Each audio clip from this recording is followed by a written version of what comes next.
I'm Bill Cornell. I live in Pittsburgh, Pennsylvania, in the U.S. Tell me about what you're interested in, what your passions are outside of TA.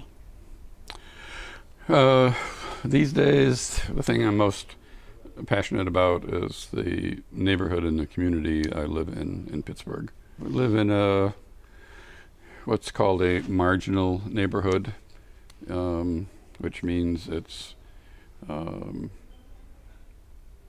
predominantly poor, working poor, African-American neighborhood that's been working very hard for the last, really more than 20 years to change the quality of life in the neighborhood.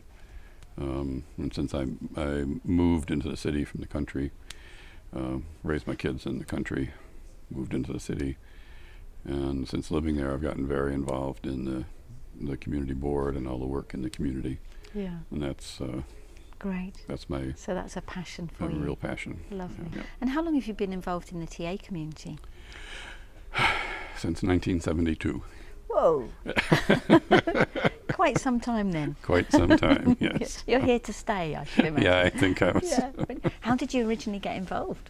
When I was in undergraduate school, I was working in a residential treatment program with very disturbed kids. And the treatment planning process, with the teachers, the psychologist, the psychiatrist, always included the child. No matter how troubled and psychotic or disturbed the kid was, 6 years old, 16, whatever, Wow. they were part of the treatment planning in a very serious way. And I had never heard of anything like that. Yeah. And I asked the head psychologist, where does this idea come from? And he said, Eric Byrne. And gave me TA in psychotherapy, even though this was a behavior modification program, ostensibly. And I read the book. And then when I was bored out of my mind in graduate school, I remembered. And I thought, I think I'm going to go back and look into this. And so as I finished graduate school, then I got seriously involved in TA training. Yeah. And you've written quite a lot in terms of TA. What do you feel that you've really contributed in terms of your thinking to the TA community? I hope, more than anything else, I've contributed a model for how to think critically about the theory. I've written some articles that I think have made a contribution to the theory. But for me, I think the most important thing is that I've tried to represent a constructive model for how to think critically and not turn theory into either a set of how-to techniques or into some kind of gospel. So which article are you most proud of? Probably the one called In Path and Intimacy that I co-authored with my partner. Okay. So tell me about that. What do you say in that article? It was an article where we took up one of Eric Byrne's less developed concepts that we found to be really rich with implications. It's like the nonverbal pre-narrative elements of a person's very early experience that precede script, and use that as a way of understanding the stuck points in treatment, and how to think about what was going on in the treatment, that things had become stuck, and the opportunities for those kind of stuck points to then open up a kind of new phase of intimacy within the therapeutic process. Yeah. One of the articles that I always associate you with is your article on scripts, all the different definitions of scripts, and I think that's such a useful article for the whole community, really. And I wonder about your ideas now, whether you've you have any further ideas on top of that. I know it was also about other people's ideas, but Yeah. Well, I mean, I suspect if the community chose the most important article, that probably would be it. yeah, And for me, that really was my first effort to bring in other perspectives yes, to expand a fundamental TA concept. So it was probably my first example of really trying to demonstrate critical thinking. yeah, And it's an article it stands the test of time. it does, and it's a does. great article, and it really does do that, doesn't it? It really does give the different perspectives, and that there isn't just one way of.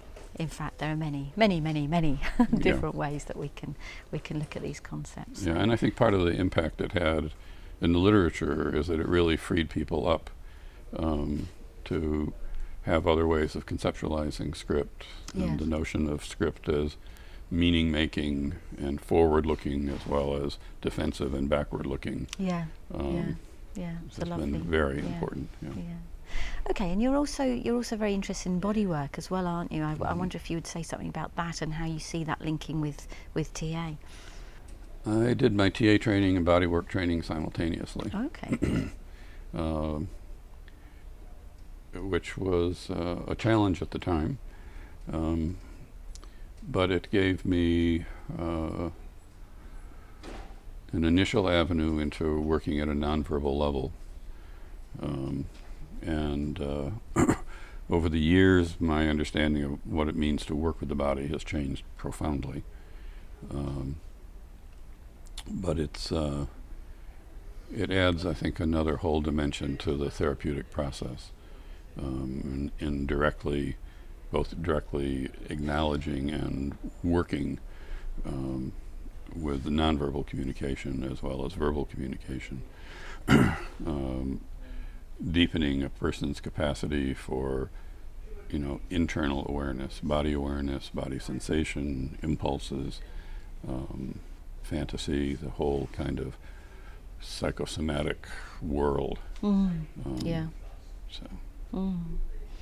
Could you give me an example of how you work with body work with a client? Do you have a client example that you could make general enough to talk about here, about how you would work with someone? An example that comes to mind is working with a guy who was very effective, unconsciously effective, at constantly flattening his affect and saying something that was on the verge of being important and then killing it off before it sort of passed that threshold of actually having some emotional meaning to it. Yeah. And he had a way of speaking that was clearly unconscious, and it affected me. It also kind of kept me being very careful. And he was talking about a situation, really quite tragic situation, with his mother who was heading into dementia or Alzheimer's or something. And it clearly affected him deeply, and things just kept getting flattened. And I kept getting flattened. And so I said, I'd like to just describe to you something that I think keeps happening between us. And rather than just describe it, I'd kind of like to do it for you, do it with you, kind of.